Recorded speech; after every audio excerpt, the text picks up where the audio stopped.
Doctor Ajay Alok, सवाल यह कि 2024 को लेकर योगी आदित्यनाथ कंसर्न है, उसको लेकर बात कर रहे हैं। यह चूंकि कार्यक्रम एक धार्मिक था और उसमें योगी आदित्यनाथ पहले से भी इस तरह की बातों को करने के लिए जाने जाते हैं, उससे जुड़ा हुआ यह प्रसंग है। देखिए, जो भारत को जानेगा, भारत के इतिहास को जानेगा, वो सब जानेंगे कि यहाँ का राष्ट्रीय धर्म निसंदेह रूप से सनातनी है। हम जब बात करते हैं बौद्धिज्म की, हम बात करते हैं बुद्धिज्म की, हम बात करते हैं सिखिज्म की, हम बात करते हैं जैनिज्म की, ये सब ऑफशूट्स हैं हिंदुइज्म के। ये हिंदू से ही निकली हुए हैं, इसमें कोई शक नहीं है। इस्लाम एक अलग धर्म है। जहां तक रही संविधान की बात, तो संविधान हमारा धर्म नहीं है। संविधान हम भारतीयों के द्वारा निर्मित की हुई एक व्यवस्था है, जिसके चलते इस देश को, ये देश चलता है। भारत कोई पहला राष्ट्र नहीं है जिसने कोई ऑफिशियल धर्म नहीं बनाया था।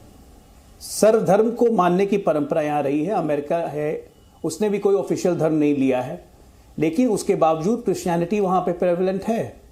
वो इस्लामी क्रिश्चियन मुल्क नहीं है, उसमें सब धर्म सामान्य है, कोई ऑफिशियल धर्म नहीं है उसका। भारत में भी आज की तारीख में ऑफिशियल धर्म कोई नहीं है। ये एक जबरदस्ती डिबेट बना के इसको कम्युनल करने की कोशिश करना, ये कहना कि बाकी धर्म कहां जाएंगे, ये बिल्कुल बेकार की सोच है। तब तो ये डिबेट बहुत पहले होनी चाहिए थी, क्योंकि मोहन भागवत ने बहुत पहले कहा था कि हिंदुस्तान में रहने वाला हर व्यक्ति हिंदू है, चाहे वो किसी धर्म का हो। उस वक्त क्यों नहीं हुआ ये डिबेट? आपकी सोच में खोट है, सच्चाई ये है, इसीलिए आप ये डिबेट कर रहे हैं, इसलिए बात को आप मान नहीं रहे। आप ही मुझे बताइए कि भारत में मुसलमान आए कहां से? तो कन्वर्टेड मुसलमान है। भारत में जितने सिख बने सब हिंदू से बने, हम लोग जानते हैं। नानक देव कौन थे? गुरु नानक देव। बुद्धिज्म कैसे आया? किसने फॉर्मेशन की? वो पहले क्या थे? तो उसी तरह से यहां पे भारत में रहने वाला राष्ट्रीय धर्म बिल्कुल सनातनी है।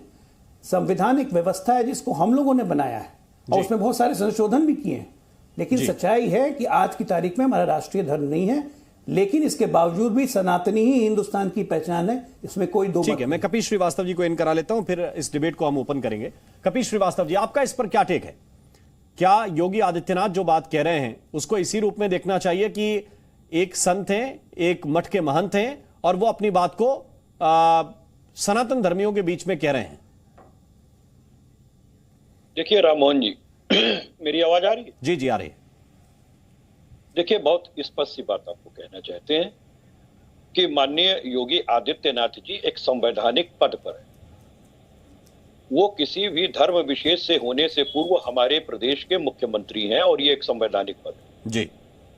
इस पद पर बैठने के लिए उन्होंने जो संविधान की शपथ ली है, उसमें उन्होंने इस देश के संविधान के उद्देशिका के अंदर वर्णित जितने भी चीजें हैं उसको आत्मसात करने की बात करनी चाहिए। और अगर आप अपनी उद्देशिका के ही विपरीत जाकर के पंथ निरपेक्षता की जगह एक धर्म विशेष को राष्ट्र धर्म घोषित करेंगे, तो वह आपका अंतर स्वतः सुखाय हो सकता है, लेकिन इस संविधान के विरुद्ध है। और एक संवैधानिक पद पर बैठ के संविधान की धज्जियां उड़ाने का अधिकार यह देश उनको नहीं देता है। We the people of India है, हम भारत के लोग हैं, यानी हम भारत के लोग नागरिक अधिकारों के साथ हैं। और धर्म हमारे अपने पूजा पाठ की एक कार्यविधि देता है, जो हमारी पर्सनल और व्यक्तिगत हमारी स्वतंत्रता है। ये भी हमें हमारा यही संविधान प्रदान करता है। तो योगी आदित्यनाथ जी को इस तरीके की शब्दावलियों का प्रयोग नहीं करना चाहिए। आप ये कह रहे हैं कि वो ये बात अगर मुख्यमंत्री न रहते हुए कहें तो आप चलेगा, लेकिन मुख्यमंत्री पद पर हैं तो नहीं चलेगा? मैं आपको बार बार कह रहा हूं कि मान लीजिए कोई सनातनी धर्मगुरु है, कोई मुस्लिम धर्मगुरु है, वो अपने धर्म की बड़ाई करेंगे, वो चाहेंगे कि हो, तो वो तो एक चीज समझ में आती है। लेकिन एक संवैधानिक पद पर बैठे हुए व्यक्ति, अब मैं अजय आलोक जी की एक बात को कहता हूं, मैं पार्टली उनकी बात से सहमत हूं और बाकी सारी बातों से असहमत हूं। पार्टली मैं इस बात से सहमत हूं कि जो सनातन धर्म है, इसी से बौद्ध और जैन धर्म की उत्पत्ति हुई, सिख धर्म की उत्पत्ति हुई। लेकिन अजय आलोक जी ये भी तो बता दें कि आखिर इनकी उत्पत्ति फिर उससे अलग क्यों हुई? अगर आपके साथ होते तो फिर अलग धर्म नहीं बनाते। कुछ कमियां देखी होंगी तब अलग हुए होंगे, उस कमियों को दूर करने की कोशिश की होगी। तो आप स्वयं सोचिए ना कि कम से कम हमें कैसा बिहेव करना चाहिए। आज एक उत्तर प्रदेश का मुख्यमंत्री जब नई सरकार बनती है, दूसरा मुख्यमंत्री आता है तो उसके बंगले को गंगा जल से साफ किया जाता है। और अभी हम दीपांकर साहब की बात सुन रहे थे, जी जी, आध्यात्मिक गुरु हैं, कितना बड़ा आत्मचिंतन उन्होंने दिया है इस देश को। मैं आपको सराहता हूं सर, इसलिए सराहता हूं कि किसी धर्म के अनुयायियों के अंदर जाति को बांट करके किसी को छोटा और बड़ा करके देखने की आवश्यकता नहीं है। सभी सनातनियों को एक साथ होकर के सनातन धर्म की बात करें और वो सारा सनातनी धर्म राष्ट्र धर्म की बात करे कि हम पंथ निरपेक्ष रहेंगे, सभी धर्मों का सम्मान। ठीक है, अजय आलोक आपको रिस्पॉन्ड कर रहे हैं। ठीक, कपिल श्रीवास्तव जी, ठीक है, एक मिनट स्वामी जी, आलोक जी की बात, आलोक जी पे उन्होंने काउंटर किया। आलोक जी बोलिए। मैं इनको बस कपिल जी को ये कहना चाहूंगा कि अभी सनातनी धर्म जाति पे बात कर रहे थे, तो अगर ऐसा ही है कि सबको एक समान बांट के जाते के, तो आज ही इनके नेता भी बयान दे रहे थे जब उनका मंदिर जाने पे काले झंडे दिखाए गए वीपी के द्वारा, तो उनका बयान क्या था? बीजेपी हमें शूद्रों की तरफ ट्रीट कर रही है। शूद्र बहुत नीचे हो गए, नहीं शूद्र बहुत नीचे हो गए। एक मिनट सुनिए तो सही, मैं आ रहा हूं, आपके बीच में बोलिएगा तो मैं आपकी बात सुनाई देगी। श्रीवास्तव जी, आपके पास मेरे प्रश्न का उत्तर नहीं आ बीच में बोलिएगा फिर ना आप मेरी सुनिएगा ना अपनी सुनिएगा। मैं आपके उत्तर दे रहा हूं भाई, मेरे प्रश्न पर काउंटर मांगा जा रहा है। चिल्लाइए मत, उत्तर सुनिए ना। अभी तो आप संविधान की दुहाई दे रहे थे, उसका आर्टिकल 19 आपको पता होगा।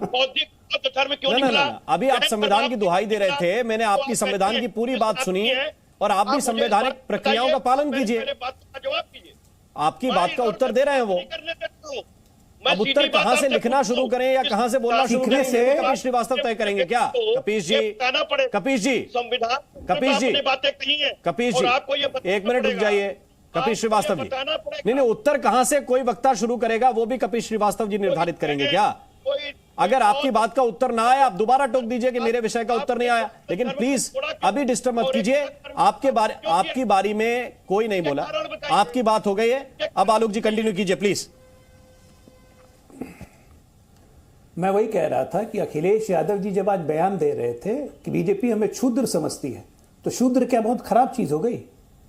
आप शूद्र को सनातनी नहीं मानते हैं, मैं तो मानता हूं। तो ये अंतर है मेरी मानसिकता और आपकी मानसिकता में।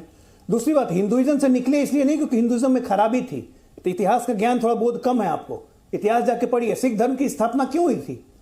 ताकि हिंदुओं को बचाना था, हिंदुओं के लिए एक कौम खड़ी करनी थी, इसलिए सिख धर्म हुआ था। 10वें गुरु गोविंद सिंह तक आते आते हो गया कि हर हिंदू अपने हर एक घर से एक बच्चे को सिख बनाएगा ताकि मुगलों के खिलाफ लड़ सके। इतिहास पढ़िए। बौद्ध धर्म क्यों बना था? क्योंकि गौतम इतने युद्ध लड़ते लड़ते हिंसा उन्होंने की, उनका मन विरक्त हो गया। अहिंसा के लिए उन्होंने बौद्ध धर्म का रास्ता अपनाया। हर धर्म का रास्ता भाई मेरे सनातन से ही होके जाता है, इसलिए हमारे धर्म में कमी नहीं थी, हमारे धर्म की बुराई नहीं थी कि अलग धर्म बने। हमें गर्व है कि हमारे धर्म से प्रेरणा लेके एक अलग अलग सेक्ट बना है, लेकिन ये मजबूत सनातनी को ही करते हैं। इतनी समझ में अगर आपकी आती तो हिंदू धर्म के बारे में ये विचार आपके न होते। ठीक है, जुनैद साहब मैं आ रहा हूं। स्वामी जी, पूरी दिमाग से जा नहीं रहा कि वो कपिश भाई बोले जी, जी, कोई बात नहीं। तो एक चीज मेरे प्रश्नों का जवाब नहीं दे सके, ये निरुत्तर व्यक्ति हैं। मैंने पूछा कि आखिर आप मानते हो कि सनातनियों से अगर ये धर्म निकले तो किसी कारण से निकले होंगे, किसी कमी से निकले होंगे। अभी क्या बोल रहा था मैं? कान में क्या रुई डाल के बैठे? आपने सुना कि नहीं? आपने सुना कपिश जी? कान में मैं तो सीधी बात कह रहा हूं, आप बताइए ना, बताइए। कान में रुई डाल लिया, आप बताइए। कपिश जी, अभी उन्होंने बताया, आपने सुना नहीं लगता है? नहीं, मैं तो एक बात आपसे उन्होंने बताया कि सिख धर्म कैसे स्थापित हुआ। गलत बताया जी। ना गलत बता रहे हैं ना, उनके बताने से धर्म मान लेंगे। अजय आलोक से छोटे सनातनी हूं क्या? जी नहीं, आप बता दीजिए। नहीं, एक मिनट, कपिश जी को आने दीजिए। कपिश जी बता दीजिए, आप बता दीजिए।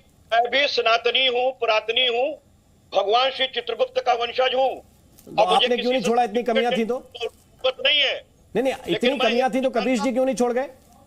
नहीं, मैं तो एक बात कह रहा हूं। आपके तर्क दिमाग में थोड़े कमजोर आते हैं क्या? नहीं, बिल्कुल नहीं, बिल्कुल नहीं। तो इतनी खराबी थी तो आप क्यों स्थापित हैं? जिन्होंने एक नए धर्मों की स्थापना की और उसको विश्व स्तर पर फैलाया, कपिल श्रीवास्तव उनकी तुलना में बहुत छोटे हैं, इसलिए उन पर बात नहीं कर सकते।